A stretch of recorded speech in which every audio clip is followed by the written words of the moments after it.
Welcome to Aaron Mahnke's Cabinet of Curiosities, a production of iHeartRadio and Grim and Mild. Our world is full of the unexplainable. And if history is an open book, all of these amazing tales are right there on display, just waiting for us to explore. Welcome to the Cabinet of Curiosities.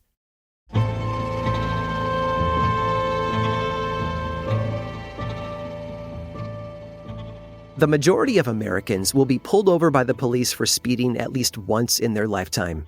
For some drivers, it happens every few weeks. These drivers do their best to stay calm in those situations, trying to figure out how they can get the officer to let them off with just a warning. Maybe they break down crying to garner sympathy. Maybe they pretend they had no idea they were speeding. Maybe they concoct an elaborate story as to why they need to get to where they're going in such a hurry. But one driver in Los Angeles in the early 1960s has all of them beat. Before Los Angeles roads were as congested as they are now, officers could still catch a speeder or two. And such was the case early one morning when an officer pulled a driver over for speeding and asked him to roll down his window. The driver complied, but he did not look happy. He seemed to be in a hurry.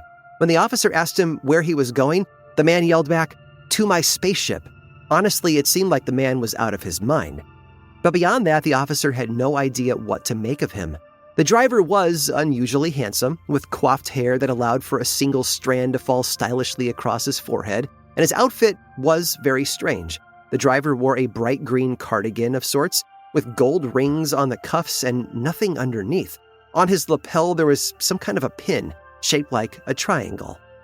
Not knowing what to make of it all, the officer asked for the man's ID, and that's when it all came together. Somewhat flustered, he handed the ID back, went to his vehicle for a moment to use his radio. And when the officer returned to the driver's window, he apologized. And then he held up his hand and spread his fingers down the middle in a strange salute. "Live long and prosper," he told the driver, before sending him on his way. The driver, of course, was the actor William Shatner, already in costume as Captain James T. Kirk, headed to shoot the final season of the television classic, Star Trek. And this curious story from Shatner's time on Star Trek reveals just how ubiquitous the show had already become. Almost anyone could recognize him, and if they somehow didn't, then being told his name made the pieces fall into place. But why did Star Trek have such an impact? Well, TV was still in its infancy, so every new show left a mark to some degree. With only 3 channels and set hours of programming, Americans bonded over every little detail of every story. However, Star Trek was unique among its peers, and not just because it took place on a spaceship.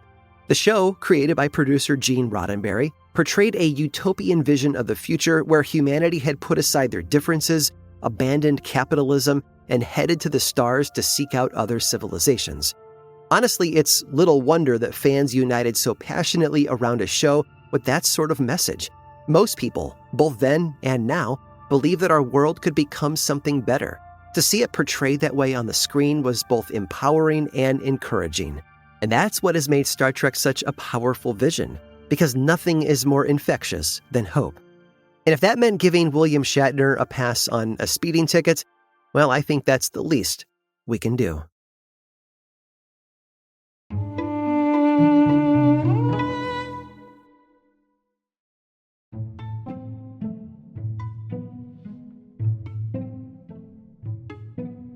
To an outsider, Australia is a hostile place.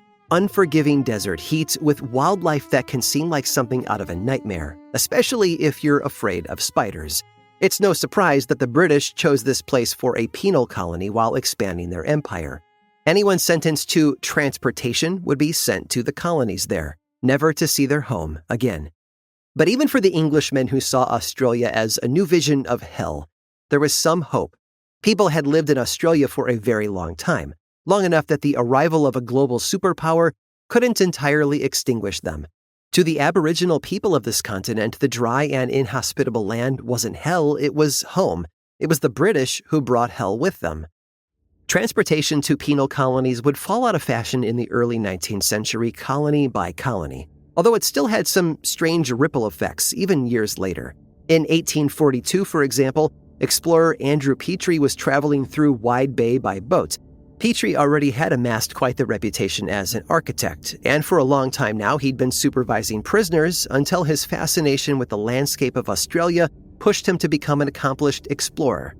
These two parts of his life would come together as his boat traveled the Mary River. He encountered a tribe of Aboriginals, likely the Kabi people, and saw someone among them who looked familiar. This was a white man of about 30 years of age. He was named Durham Booy and seemed perfectly at home with the Aboriginal people. He was clearly not a member of this tribe, but someone who traveled between tribes, speaking many different dialects. One dialect he did not know, however, was English. Petrie and his company had encountered a number of escaped convicts on their travels and saw it as their duty to bring back Durham Booy back to the English society. The man was, understandably, quite reluctant to return. He had come to Australia in the most adverse of circumstances and did not want to hand himself over to imprisonment. Durham Booy's English name was James Davis.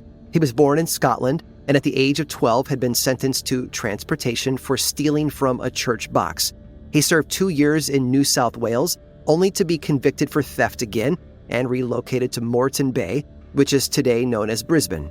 And it was there, still a teenager in February of 1829, that Davis made his escape, vanishing without a trace. Durham Booy lived for 13 years among various Aboriginal tribes. Ripped from his home in the British Isles, he had found a welcoming community of his own out in the wilds. Petrie and company were persistent, though, and eventually they were able to convince Durham Booy to return to Brisbane, since its days as a penal colony had come to an end. Reintegration was difficult, though. Durham Booy was unable to read or write English, so he had to relearn his native language, essentially from scratch. The colonial Australian press was eager to write about this escaped convict who had gone through such an adventure, making Davis a minor celebrity. Although we have no way of knowing for sure, it seems like he did not relish the spotlight. He was tight-lipped about his experiences from the ages of 17 to 30, becoming just another local in Brisbane. And then his life began to change. He worked first as a blacksmith, and then with the opening of a crockery shop, he became a small business owner.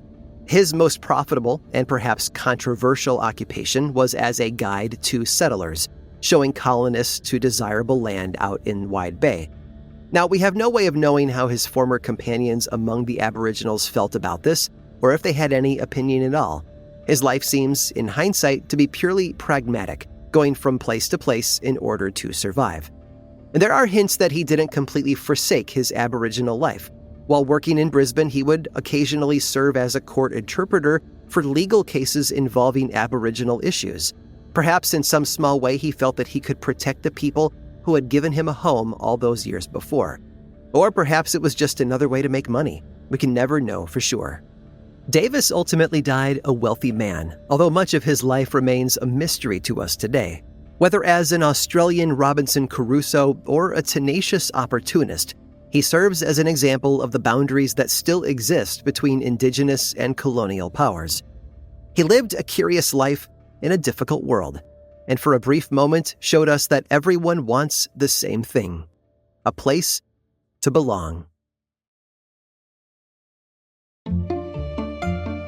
I hope you've enjoyed today's guided tour of the Cabinet of Curiosities. Subscribe for free on Apple Podcasts or learn more about the show by visiting curiositiespodcast.com. This show was created by me, Aaron Mahnke, in partnership with How Stuff Works. I make another award-winning show called Lore, which is a podcast, book series, and television show, and you can learn all about it over at theworldoflore.com. And until next time, stay curious.